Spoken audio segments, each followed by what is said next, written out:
mahal mo pa rin ba ako kahit ganito ako? I love you. And I'll always love you. Kahit ano pang mangyari.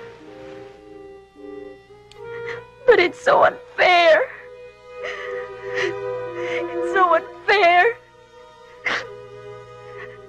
Bakit sa dinami-dami ng babae sa mundo, ako napili niyang parusahan ng ganito? Anong kasalanan ko sa kanya? Tina, you're not the first woman to have this kind of problem. Marami rin iba diyang hindi na pwedeng magkaanak. And for different reasons. Huwag mong isiping galit ang Diyos sa'yo kaya nangyari ito. Oo noon. Inaamin ko takot ako magkaanak.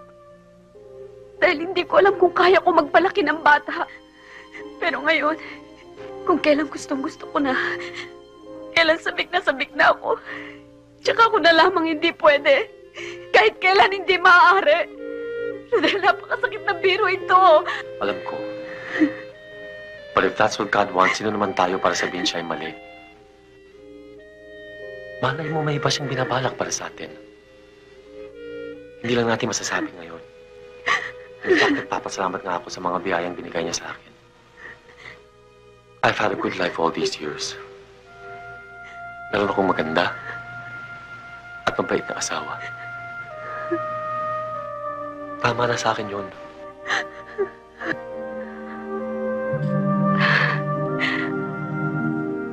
Pero hindi kita mabibigyan ng baby. I feel so useless. Hindi kita mabibigyan ng anak. Wala tayong baby, Rodel. Ikaw ang baby ko, sweetheart. I'll take care of you. I'll pamper you. I'll spoil you like a baby. Would you like that? Rodel. Shh.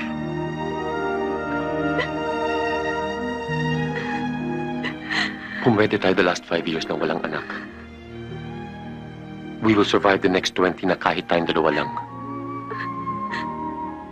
Are you sure kaya natin to, sweetheart? For as long as we know we love each other, kahit ano kaya natin.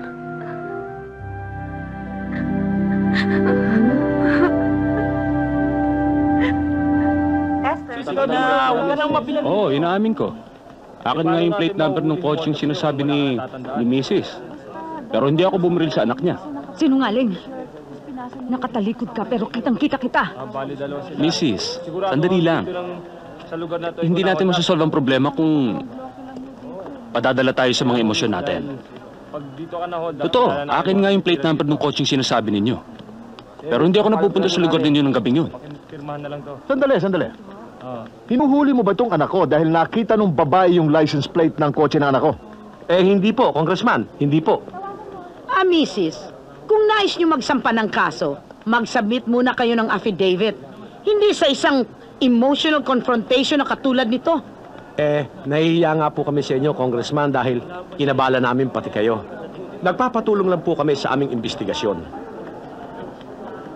Teka muna. Hindi nyo ba aarestuhin itong taong to? Hindi ko magagawa yun.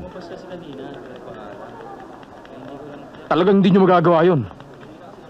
Eh, ngayon pa lang, nakikita ko na wala kayong gagawin. Sir, respetuhin natin ang batas. Respeto? Nakita niyo ba kung anong klaseng respeto ang ginawa nito sa aking anak? Wala talaga tayong magagawa pa. Unang-una, wala tayong sapat na ebidensya. Ma'am, ang sabi niyo, nabasa niyo ang plate number. Paano niyo nagawa yun? Madilim, umaandar ang kotse, maraming usok dahil sa mga rebentador. Sigurado ako, nabasa ko yung plate number dahil humahabol ako. Alright. Nakita niyo bang sumakay sa kanyang kotse si Mr. Sanchez? Ang sabi ko, nakita ko, nakatalikod. Nakatalikod pala eh. Paano kayo nakasisiguro ngayon? Nakita kong kinakaladkad ng kotse niya. Humahabol ako. Mrs., naintindihan ko nararamdaman ninyo. Isa rin akong ama. May anak din ako. Siguro kasing edad ng anak ninyo. Mrs! Huwag mo akong mamisis. Buhay ng anak ko, pinag-uusapan natin dito. Grabe yan. ng lamig dito. Akala ko pa naman chicken lang sa'yo ginaw na to. Ang tagal mong tumira sa States, giniginaw ka pa. Basically, I'm warm-blooded. Warm-blooded or hot-blooded? Real hot! Ronnie, you're so kinky. What I mean is, ginawin ako. Ako rin. Ka pa siguro.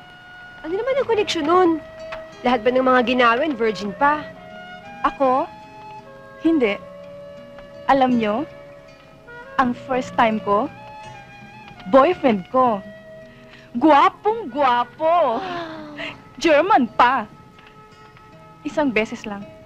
German? Parang German Frankfurters? Masarap ba? Anong masarap yung kinakain niya?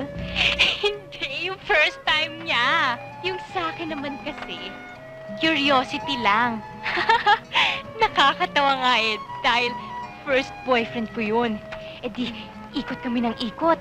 Maghapon kami naghahanap kung saan po pwede. And ending, napapunta kami sa chemistry laboratory. Napasigaw ako sa sobrang sakit.